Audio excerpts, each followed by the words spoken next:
Morning, how are you doing? You okay? You trying to stay warm? Who's been a bit chilly this week?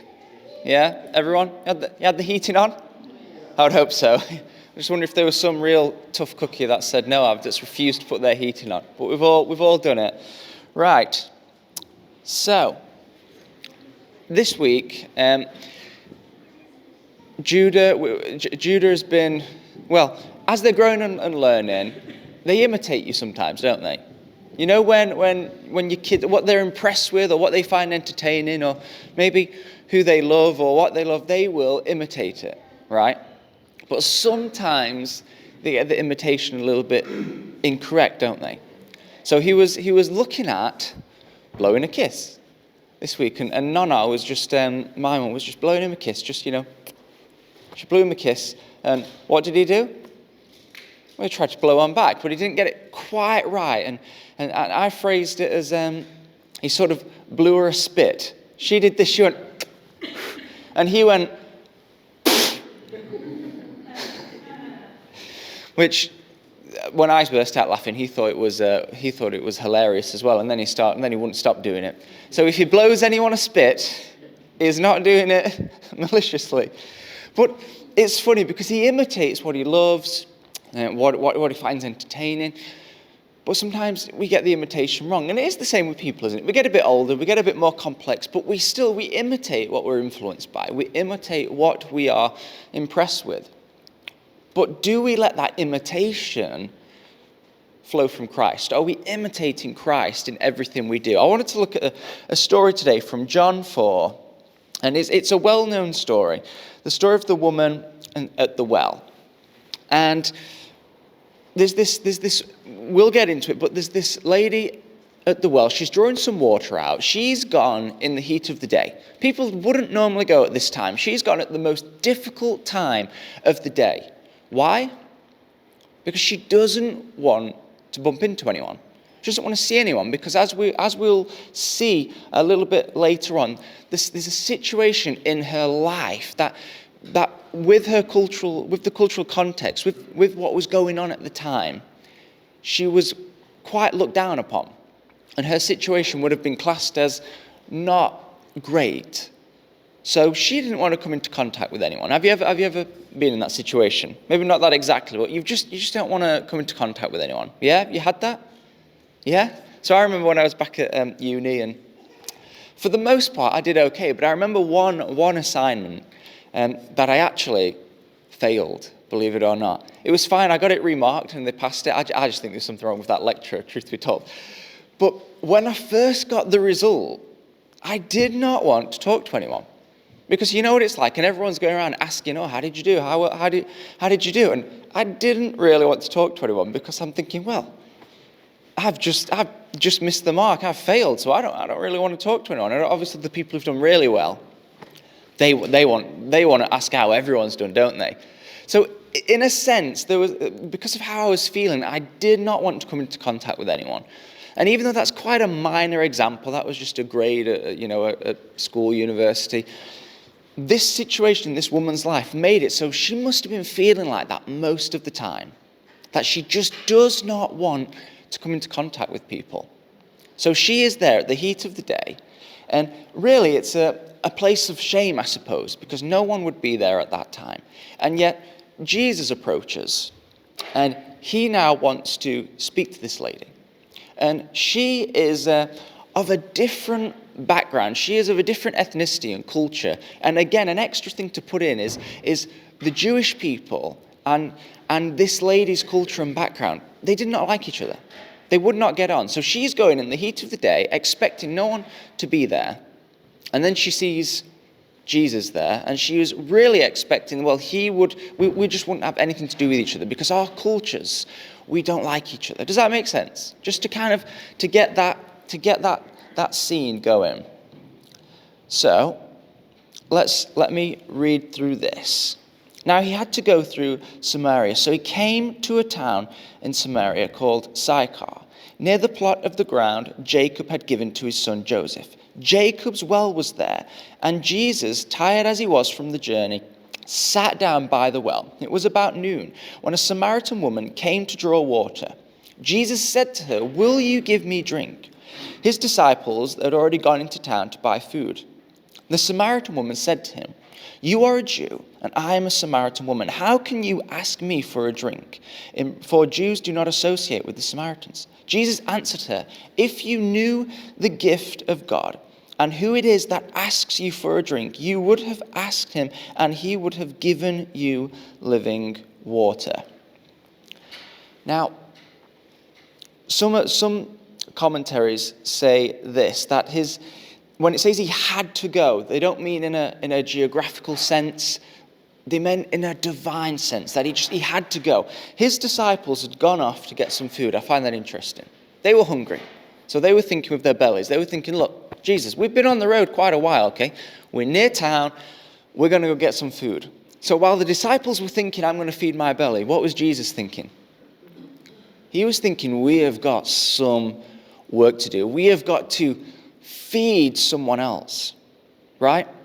So he's approached this woman, he's spoken to her, and he's asked her for some water. "Will you give me a drink?" So she's pretty shocked.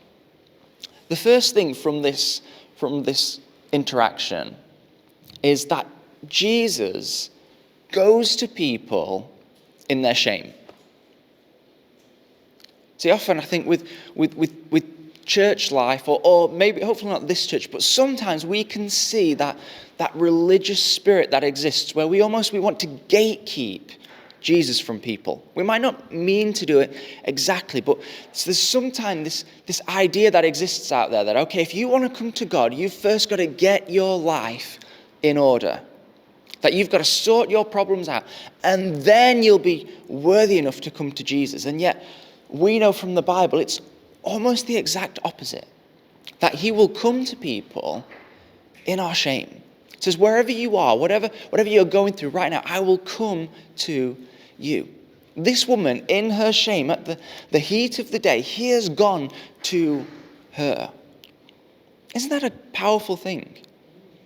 You know, what a message for us, because if we are trying to be his ambassadors on this planet, in this community, do we go to people where they are? Or do we just expect them, get all your stuff sorted out, then come here and we'll see if we want to deal with you? But he goes to her in her shame. There's a quote from a famous missionary who endured lots of hardship, and it is this: "I am prepared to go anywhere, provided it be forward." How would we fit in with that quote? If you ever want to see some hardcore followers for Jesus, just look at some of the global missionaries, because in a way it can just jar us from whatever bubble or comfortable boat we're in. Does that make sense? Because Debs will tell you, there's a real grit that they have to have. There's a real grit that gets you into a mindset that says, Jesus, whatever this situation, this land looks like, whether it's dangerous or safe, I will go. That is a tough mindset, isn't it? That is a mindset with a lot of faith. Whatever awaits me in this next season, I will go. As long as I am moving forward for you, then I'm happy. That is a tough thing, isn't it? So she didn't want to talk to anyone or see anyone because maybe it was painful for her, maybe it made her feel bad, maybe it reminded her of all the ways in her life where she felt she could be doing better. But Jesus wasn't there holding it over her. He wasn't there holding it over her. He was there to meet her where she was and give her living water, as we'll get onto. So point 2 is it reveals what we treasure. Now, the interaction goes on. Everyone who drinks this water will be thirsty again, but whoever drinks the water I give them will never thirst. The woman said to him, "Sir, give me this water so that I won't get thirsty and have to keep coming here to draw water." So they're having this exchange, and she misunderstands it a little bit, because she says, well, he says, give me some water. And she says, what is this water? And there's a lot of water going on. He says, look, the water I give you, you will never thirst again. And she misunderstands and she wants that, because it sounds like there's some sort of infinite supply of water, which would probably be pretty good. If you're having to go to the well every day, it would probably sound like a pretty good deal. If you drink this water, you will never get thirsty again. But he's trying to move it into a spiritual dynamic. He's saying, look, the same way our bodies thirst, so it is with our spirit, with our soul. Spiritually, we get thirsty. We might not even realize it because we don't have the same indicators that we might have when we're physically thirsty. But there's something inside us that gets thirsty. Maybe sometimes we just feel a little bit lost or a little bit distant, or we just can feel like we're in a bit of a wilderness, or just a bit apathetic. Those can be signs that we're just spiritually thirsty. It's like, Lord, I just need some more living water, because something inside of me is just getting thirsty. There's got to be more to this. There's got to be more to the day to day, to week to week. I'm just thirsty, Lord. And he's saying, if you drink from this will sustain you like nothing else. Okay, whatever else is going on in the world, whatever the world can offer, it will not sustain you like my living water. And I think for a lot of us, if we examine that, we can see some truth in that, can't we? I know people look at this in sociology and look at this idea called instant gratification, and a lot of people, we get caught in this trap of, we don't feel quite right, we need to make ourselves feel better, so they go out and buy something straight away or get something straight away, and it causes an instant gratification. It causes an instant, I feel a little bit better now. You get that little bit of a buzz. But what we see is, over time, what happens? That feeling goes. It goes, and that same hole that existed in the first place is still there. And I think for us, we can try all kinds of things to scratch that itch. But when you talk to people out in the world, and when you talk to friends or family or just people that you know, when people drop their guard, where people just let you in a little bit, most of us, we have this sense of, there just has to be more than what we see. There has to be more than what we know. We feel something's not quite right, and we don't even know how to vocalize it, but yet the Bible, it tells us that it is a spiritual hunger, that there's something within us that desires to connect with our Creator. We might not even be consciously aware of it, but there's something in the human spirit that desires to know who made us, who created us, and why. So it is important. We need those streams of living water. And we can only get that through Him, through Jesus. So what do you treasure? See, this lady, she was going on with a business. She was being, I guess, sensible. She's keeping her things in order. She's going to get water. She's doing the job she needs to do. But she was searching for water. And what she found was something else altogether. So if we had to stop ourselves in our tracks right now, for us, first of all, what's our heat of the day? What's our place where we are hiding from everyone else? Because maybe there's a vulnerability, there's something there that we can't share that with anyone else. But Jesus, He can come into that, and He can be okay with that. And second, what is the bucket that we're carrying around? What are we putting our focus, our attention towards? She was going for water, and we can all get caught up in the day-to-day, can't we? Because life's pretty busy. Does anyone feel like they're pretty busy a lot of the time? Anyone busy? Yeah, we're getting a few nods. Anyone feel they've got all the time in the world? No one's put their hand up for that. That's okay.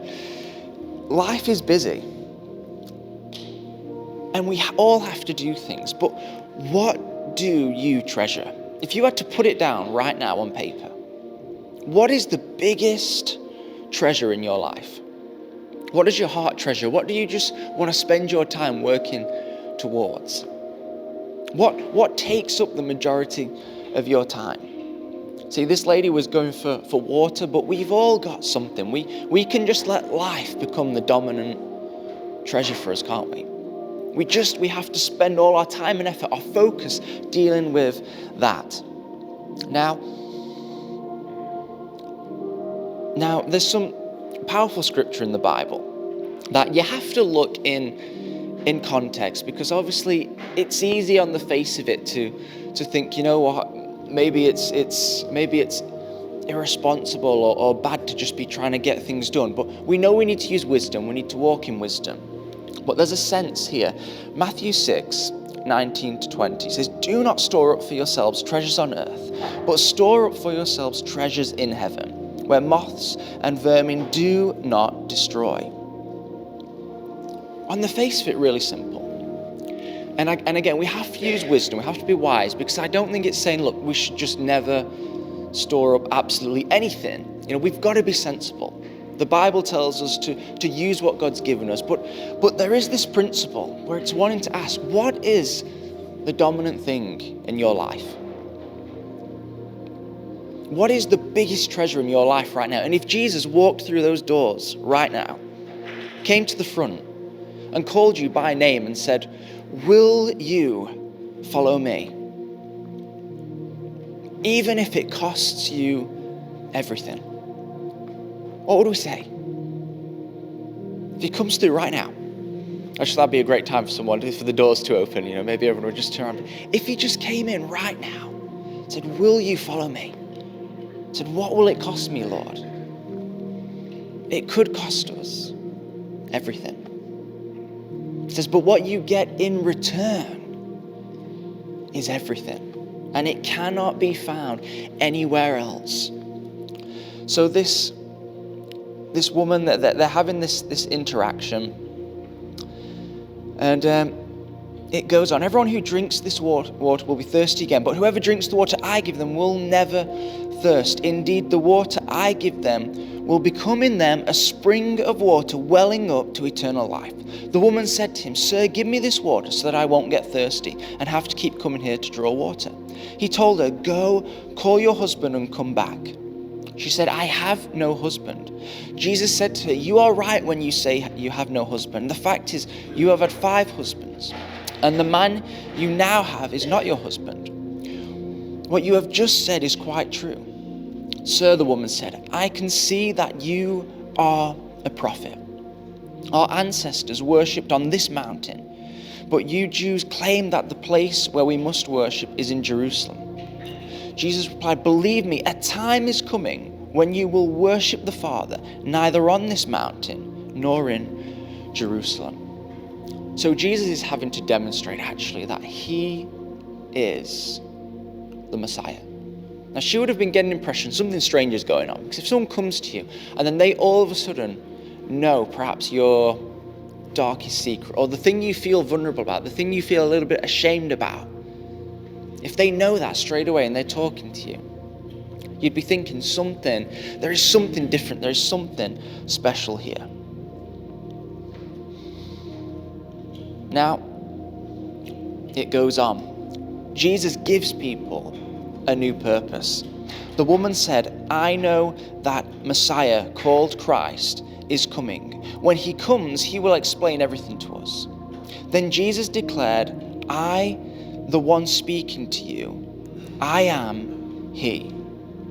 Then just as his disciples returned and were surprised to find him talking with a woman, but no one asked, "What do you want?"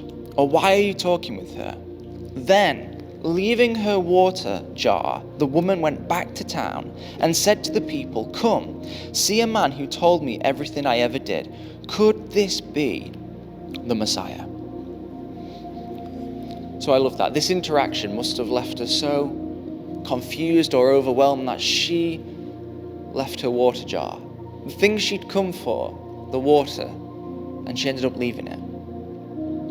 The disciples came back and they're saying, "Look, Lord, why are you talking to her? First of all, he shouldn't have been speaking to her as a woman, nor as with the cultures." But he was creating a new purpose for this lady. Where other people had ruled her out, where other people had said, you're no good to anyone. Your life's such a mess that you need to come and get your water at the heat of the day because no one else wants to have anything to do with you. Where she was in that place, Jesus said, I'm going to take everything you are and give you a fresh purpose. He shared with her something special. I think for us right now, whatever season we're in, I just want us to remind ourselves in our spirit that God has got something special for us, for each one of us. You know, we talk about this a lot, but each person is so unique. Isn't that amazing? That all the people that exist, and yet your fingerprints are entirely unique. How amazing is that? You know, some of us, we can just go through the motions and not really get caught on the power, on the miracle, that the fact that we even exist today. You know, it is incredible that we're all just sat here, and yet Jesus knows us all by name, that you are so unique. No one shares the same fingerprints as you. And spiritually, there's a picture there that whatever our spiritual print is, it is unique. So as we go into this year, why don't we ask ourselves, look, what are we treasuring? What is the most important thing for us? And do we need to just leave something at the well? Do we need to just let Jesus completely surprise us and shock us and overwhelm us, that even in our confusion, we leave the water where it is and go back to town? I don't know about you. I've been in church a long time. I've been a Christian a long time, but I get into these seasons where I just think, God, I just want you to just blow me away, to just do something fresh, to do something that I've just never experienced before. Does anyone want that? Yeah? At least 3 of us. That's good. Look, sometimes, Barry definitely does. That's good. You can get a double portion, Barry. We can all get so complacent. We really can. And, you know, we do this thing called church every week, and we love it. You know, I love it. But at the same time, there is a part of me that I want to have that spiritual thirst quenched again. I want something fresh. I think, God, will you just give me some fresh, living water? Because there really is nothing like it. You know, nothing will change you, will impact you the same way as God reaching in to your spirit and just giving you life. Isn't that amazing? Yeah. But I do think we have to be open to it. We have to be open to it. He will meet us where we are. He will come to us in our shame. But we can then choose to interact or to disengage. We can choose to take on what he's saying, his instructions, his teaching. We can choose to go into town and tell everyone about him. That's what she did. She went into town and she was telling everyone.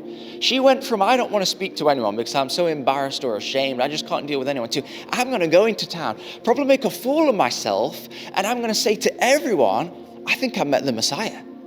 And you know, people would not have thought that was a good thing to be saying. They'd have thought, the cheek she has got. Not only is she coming into our space when she needs to just isolate herself, she's now telling us she's met the Messiah. You know, I wonder what local people would have thought. They're like, of course she has. Now she thinks she's met the Messiah. But she went from shame to, I'm not going to talk to anyone, to, I'm going into town, I'm going to cause some commotion, because that is what an encounter with my Jesus does. When's the last time you felt in your spirit to cause a bit of commotion? A lot of us are thinking, oh, no, we don't go for commotion, okay, we pace ourselves, okay, we keep ourselves calm, and I get that, because I'm quite calm usually, and I quite like to keep myself to myself too. But sometimes there's an urgency that God just says, what I'm dropping in your spirit right now, even if it makes you want to cause a little bit of spiritual commotion in your environment, why not let it? Why not let it? What's the worst that can happen? Well, you might have to go to the well at the heat of the day. But Jesus is what he has is so much better. And ultimately, he's shifting that perspective from the here and now, which is so important, but shifting it to eternity. Because I find a lot of our social pressures that we feel, or that I feel that they tend to slip away when I remind myself that it's eternity at stake. Both for me and both for other people, both for my community, that it is eternity why we're here. It is eternity right now why we're preaching Jesus. Because even though some people out and about will think, oh, crazy, ridiculous, we think a little bit like this woman, that no, at the end of the day, we believe this. And I believe nothing can match the living waters that Jesus has for us. And I urge people, I encourage people, come to a place where you can receive that. And when you do, see if you can get anyone else in that place. Does that make sense? We're going to take communion in a moment. And it just gives us a great opportunity to just every week, we just come fresh to the foot of the cross. And it allows us to just say every week, God, will you just give your living water to me? You know, maybe I've got a little bit thirsty and I don't even know. Maybe I've stopped drinking of the living water as much as I used to. I'm just so focused with my physical water, going to the well every day, doing what needs to be done, getting my chores done, which is a wise thing to do. But somewhere along the way, my spiritual water, I've just neglected, and I need that back. There's a quote from Billy Graham. It says, God has given us two hands, one to receive with and the other to give with. And it gives us this question: who are we sharing our testimony with? When we receive that living water, who do we then take it to? Is that okay? And we're going to put this prayer up on the screen.